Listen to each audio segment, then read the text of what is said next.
Social identity theory's influence on self-perception. Introduction. Social identity is an essential element of any complex modern society, characterizing, shaping, and reflecting the processes taking place in it. Social identity as a concept is not new for the social sciences but nevertheless requires a clear definition before any discussion. As a rule, social identity is considered a complex persona-forming system with a multi-level structure.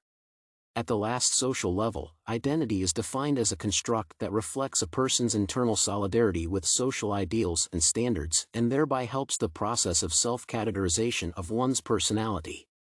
Several central components are distinguished in the structure of social identity.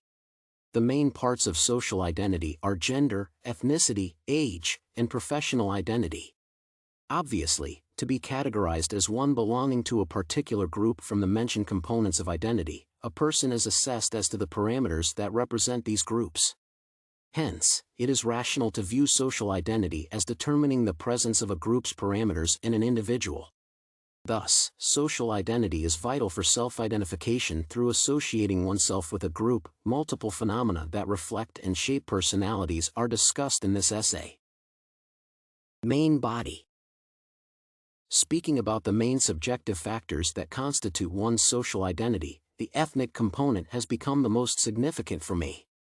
Despite the fact that the attitudes towards the associations with national communities have changed in modern society, they still have weight. These changes mean that ethnic identity in different cultures either fades or, in contrast, is manifested vividly, making the concept somewhat polarized.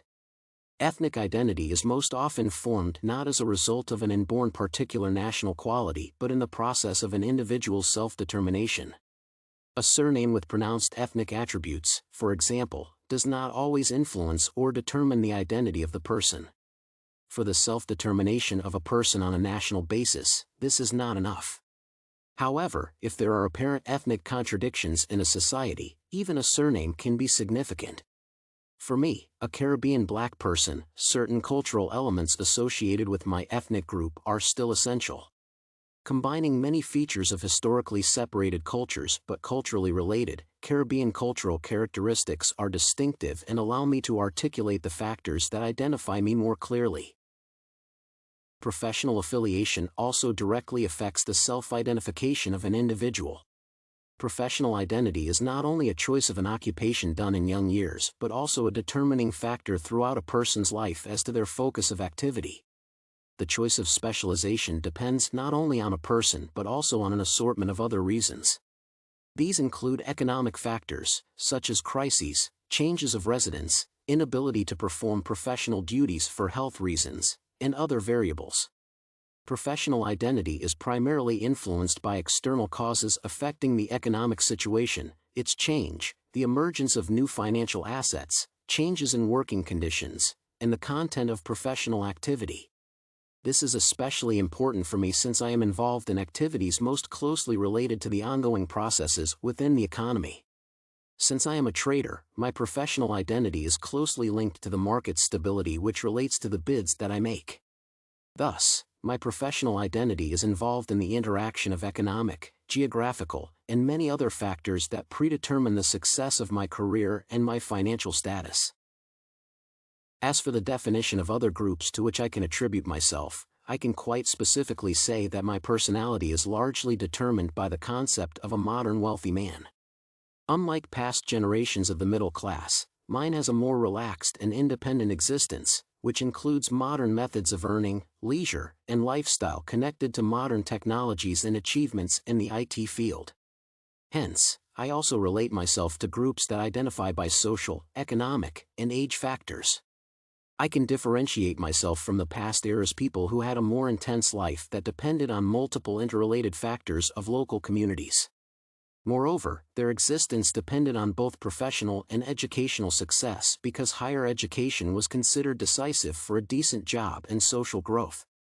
For today's younger generation, this is not as relevant for a variety of reasons, mostly stemming from the benefits of the internet. Thus, my social and economic position also acts as a component of social identification, as well as age, which distinguishes modern generations from past ones. Social identification has an interesting feature. Through it, a social influence on a person occurs. Generally, people are motivated to feel positive about themselves and maintain self-esteem, and often this comes at the expense of favoritism within their social group. The material and emotional investment people make in group membership causes their self-esteem to be tied to their social position. Therefore, a positive assessment of one's internal position within a group, compared with the corresponding factors that characterize this position, leads to a positive social identity. If a positive assessment of one member of the group is not possible, people tend to use different strategies, such as social mobility and competitiveness, which is also present in my behavior. For example, when I can use some resources that are available to me but can harm my college's success, I prefer to use them. This, in turn, raises my self-esteem. Thus, social mobility, as well as a positive assessment of one's internal position within professional and social groups, are connected.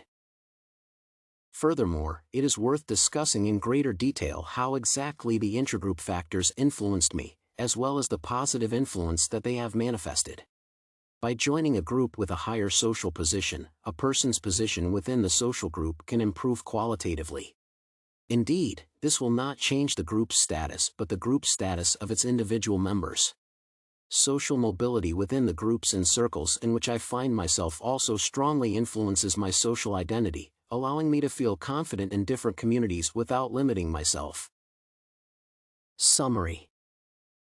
Summarizing all of the above, I can highlight that social identification is extremely important for both an individual and society as a whole. After conducting a socio-psychological analysis for the purpose of self-identification, I realized that I am strongly influenced by social, economic, ethnic, and many other factors. They define me as a person, differentiate me from others, and yet allow me to be a more active member of society, being in comfort and self-confidence.